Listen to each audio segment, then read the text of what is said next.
Hello student, welcome in phase rule class. Today we will discuss azeotropic mixture, स्थिर क्वाथी mixture. Myself Dr. कल्पना खंडेलवाल. अब ये स्थिर क्वाथी mixture क्या होते हैं या एजियोट्रॉपिक मिक्सचर क्या होते हैं? वह द्रव मिक्सचर जो शुद्ध रासायनिक यौगिक की तरह एक निश्चित ताप पर उबलता है तथा संघटन परिवर्तन के बिना उसी ताप पर पूर्णतः असवित हो जाता है. स्थिर क्वाथी मिक्सचर एजियोट्रॉपिक मिक्सचर या स्थिर क्वथन मिक्सचर कहलाता है. कांस्टेंट बॉइलिंग मिक्सचर कहलाता है. उच्चतम क्वथन वाले स्थिर क्वाथी द्रव मिक्सचर का आसवन इस प्रकार के विलयनों के द्रव तथा वाष्प अवस्थाओं के क्वथन ताप संगठन वक्र चित्र में दर्शाए गए हैं. यह वक्र एक उच्चतम बिंदु C पर मिलते हैं. नेक्स्ट स्लाइड में हम डायग्राम बताएंगे आपको. इस बिंदु पर द्रव तथा वाष्प अवस्थाओं के संगठन एक समान है. इस स्थिति में चिरस्थायी क्वाथी मिक्सचर का क्वथनांक उच्चतम तथा उसका वाष्प ताप न्यूनतम होता है. बिंदु C द्वारा निरूपित द्रव मिक्सचर का आसवन करने पर पूर्ण मिक्सचर का रासायनिक यौगिक की भांति एक ही तापमान C पर संगठन में परिवर्तन के बिना आसूत हो जाएगा. ये डायग्राम देखो. अभी जो आपको बताया पॉइंट C देखो, यहाँ वाष्प है, ऊपर वाष्प है, नीचे द्रव है.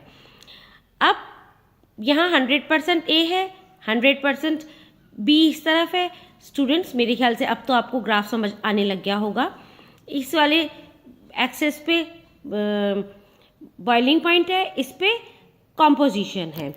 अब माना कि विलयन का संगठन बिंदु X पर द्वारा निरूपित होता है, तो विलयन के आसवन से प्राप्त प्रथम आसूत अंश का संगठन X1 होगा. इस अंश में द्रव A की मात्रा अधिक होगी तथा अवशेष स्थिर क्वाथी मिश्रण की मात्रा अधिक होगी. आसवन प्रक्रम निरंतर होने से आसूत का संगठन A की ओर बढ़ता है तथा अवशेष विलयन का संगठन C की ओर बढ़ जाता है. अंत में शुद्ध द्रव A आसूत के रूप में तथा स्थिर क्वाथी मिश्रण का अवशेष C के रूप में प्राप्त हो जाते हैं. इस स्थिति में शुद्ध द्रव B प्राप्त नहीं हो सकता. ऐसे ही हम y एक्सिस पे लेंगे तो शुद्ध A हमें प्राप्त नहीं होगा. इसी प्रकार यदि विलयन का संगठन y द्वारा निरूपित हो तो द्रव मिश्रण के आसवन से प्राप्त होने वाले प्रथम आसूत अंश का संगठन y1 होगा. स्पष्ट है कि इस अंश में द्रव B की मात्रा अधिक होगी. आसवन की क्रिया निरंतर होने से आसूत में द्रव B की मात्रा बढ़ती जाती है तथा अवशेष विलयन में चिर क्वाथी मिश्रण की मात्रा बढ़ती जाती है. अंत में आसूत में शुद्ध द्रव B द्वारा आसवन फ्लास्क में स्थिर क्वाथी मिश्रण प्राप्त होता है. इस स्थिति में शुद्ध द्रव A प्राप्त नहीं हो सकता. Azeotropic mixture maximum boiling point वाली पहले we will discuss first. Azeotrops are also known as constant boiling mixtures. It is defined as a mixture which have same composition both in solution phase as well as in vapor phase. It is difficult to separate the component of these mixture by fractional distillation. Azeotrops have a characteristic boiling point which is either lower negative deviation or higher positive deviation than any of its constituents. Azeotrope having positive deviation are called minimum boiling azeotrope. For example, nitric acid and water. Azeotropes having negative deviation are called maximum boiling azeotrope. For example, ethanol and water. Hydrochloric अम्ल जल निकाय उच्चतम क्वथनांक वाले स्थिर क्वाथी द्विआंगीय वक्र mixture का यह एक अच्छा उदाहरण है. एक वायुमंडल दाब पर वाटर तथा HCl के क्वथनांक क्रमशः 100 डिग्री सेंटीग्रेड तथा हाइड्रोक्लोराइड का 85 डिग्री सेंटीग्रेड है, जबकि इनके स्थिर क्वाथी मिक्सचर का क्वथनांक 108.5 डिग्री सेंटीग्रेड है. इसमें 20.24% HCl होता है। यदि किसी ऐसे विलयन का आसवन किया जाए जिसमें HCl की मात्रा 20.24% है से कम हो तो पहले जल आसवित हो जाता है। अंत में आसवन फ्लास्क में 20.24% HCl का जल में मिश्रण शेष रह जाता है। इस प्रक्रम में शुद्ध HCl प्राप्त नहीं किया जा सकता। यदि विलयन में HCl की मात्रा 20.24 से अधिक है तो आसवन करने पर शुद्ध HCl आसवित होता है तथा अवशेष में 20.24% HCl का विलयन प्राप्त होता है। इस स्थिति में शुद्ध जल प्राप्त नहीं किया जा सकता। जल नाइट्रिलम तथा एसीटोन क्लोरोफॉर्म इस प्रकार के विलयन के अन्य उदाहरण हैं। Let us discuss HCl water system. It is two component mixture. It possesses maximum boiling point which show the system have the low volatility. Figure represents the boiling temperature versus composition curve of HCl water system. This is the diagram of boiling temperature versus composition of HCl and water system. Point D is the boiling point of azeotropic mixture. We know that pure water boils at 100 degree and the boiling point of HCl is 85 degree centigrade. Their mixture that constitutes the azeotropic mixture is 108.5 degree centigrade and at 1 atmospheric pressure contain 20.24% of HCl shown by point D. If a solution contain less than 20.24% of HCl undergo distillation, the water constitute the distillate. This is shown by AD in the figure. In this case, we are unable to recover the pure HCl as a residue left contain a mixture of the same composition. If a solution contain more than 20.24% of HCl undergo distillation as shown by BD, the pure HCl constitute the filtrate. In this case, we are able to recover the pure HCl as a residue having the same composition. अब निम्नतम क्वांतांक वाले स्थिर क्वाथी द्विअंगी द्रव mixture का आसवन। इस प्रकार के द्विअंगी विलयनों के द्रव तथा वाष्प अवस्थाओं के कथन ताप संघटन वक्र चित्र में दर्शाए गए हैं।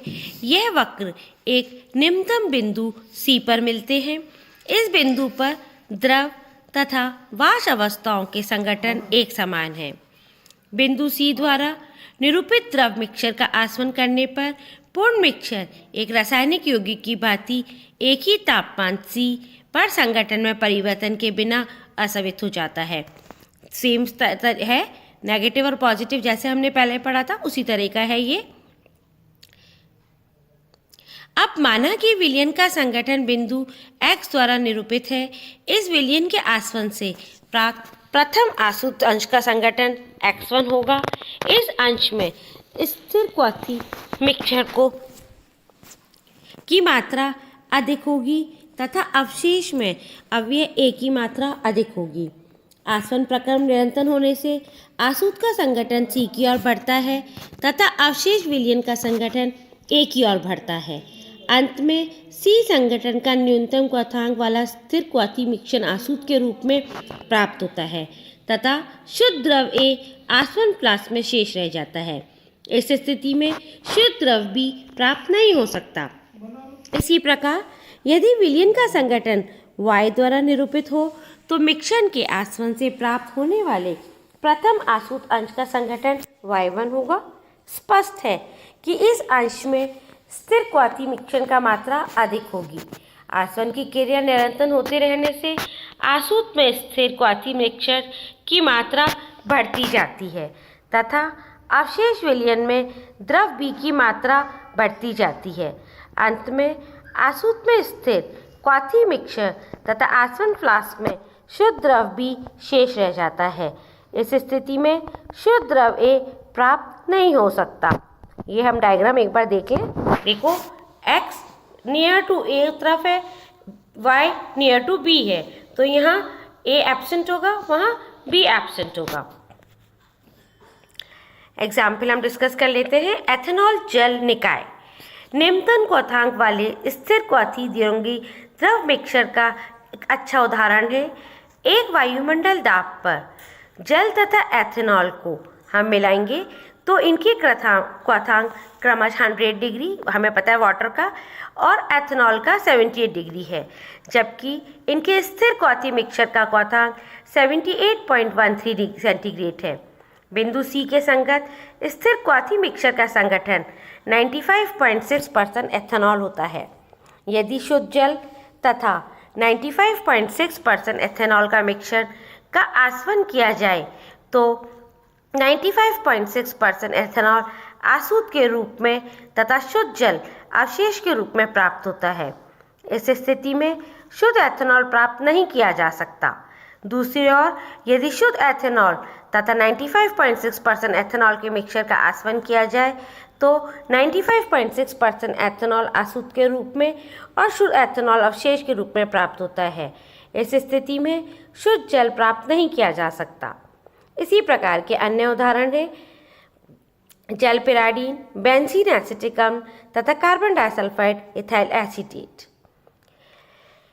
This is the two-component system in which one component is ethanol and other is water.